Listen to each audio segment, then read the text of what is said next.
This week in the Dublin courts, some people walked away free for crimes that, well, they're probably going to shock you. We're going to dig into the rulings and try to answer one huge question.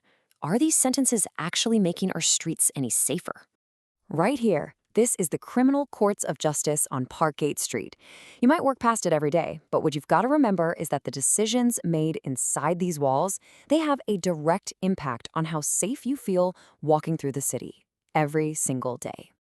Looking at what happened this week, the answer to that question gets, well, it gets complicated. And honestly, it raises a much bigger one about who is really being held accountable on our streets. Okay, let's dive in. We're starting with a pretty bizarre one. This whole thing went down in a really public spot. And the sentence? Well, let's just say it really sets the tone for everything else we're about to see. So this is Keith Caffrey. He's 51, a grandfather. Picture this. It's just after midnight. There's a festival happening in Smithfield Square, and he's driving around. Security guards see him, and they say he's pointing what looks like a gun right at them. Now, it turned out to be a pellet gun, one he bought legally, but the judge himself said it. If you were on the receiving end of that, you'd believe it was a real gun, no question. So what happens after all that? After causing a severe scare? After a whole Garda investigation gets launched? Caffrey walks out of court with 0 jail time. He got a 6-month sentence, yeah, but it was completely suspended for 2 years.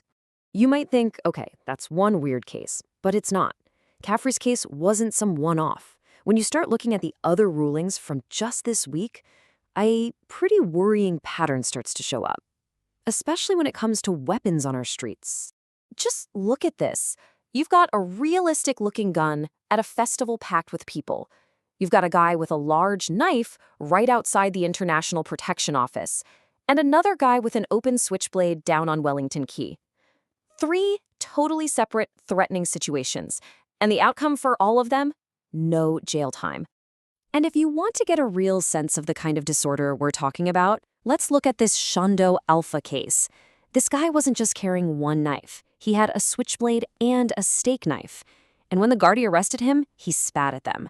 And even after all of that, he still got a fully suspended sentence. So this whole pattern, a judge gives a really stern warning, but then hands down a super lenient sentence, it's not just happening with weapons cases. Nope, it's happening with Class A drugs too. Listen to this. Judge John Hughes told a guy, 45-year-old Declan Walsh, quote, "Crack cocaine is Russian roulette. There's a high probability it will kill you." Walsh had been caught with 2 deals of it at the Smithfield Lewis stop. I mean, that's about as stark and powerful a warning as you can get, right? The judge is literally comparing it to Russian roulette. So what's the sentence for playing Russian roulette with a lethal drug? 6 months, suspended. The judge even told him the Garda who caught him probably saved his life, but then the system just sends him on his way. Not a single day in a cell. So this is the part where you have to ask yourself, if having fake guns, real knives, and Class A drugs in public doesn't get you jail time, what on earth does? Well, that brings us to the one guy from this week's court reports who actually was sent to prison. 16. Just let that number sink in. 16. That's how many times one man, Edward McBride, has been caught driving with no insurance. That's not a typo. 11 previous convictions plus 5 brand new charges. 16 times he got behind the wheel, putting everyone else on the road at risk. And believe it or not, that's just the start of it. His entire record has a staggering 37 motoring offenses. 37, including drink driving. So this isn't about someone making a mistake. This is a clear, consistent, and deliberate pattern. And when you listen to Judge Teresa Kelly, her reasoning was absolutely crystal clear. She said, quote, "Clearly, you had no regard for the rules of the road or court orders, showing disregard for anybody." So it wasn't just about the driving, you see. It was his total contempt for the system. That disregard for court orders, that was the final straw. So let's just put this all side by side for a second, because the contrast is, well, it's impossible to ignore.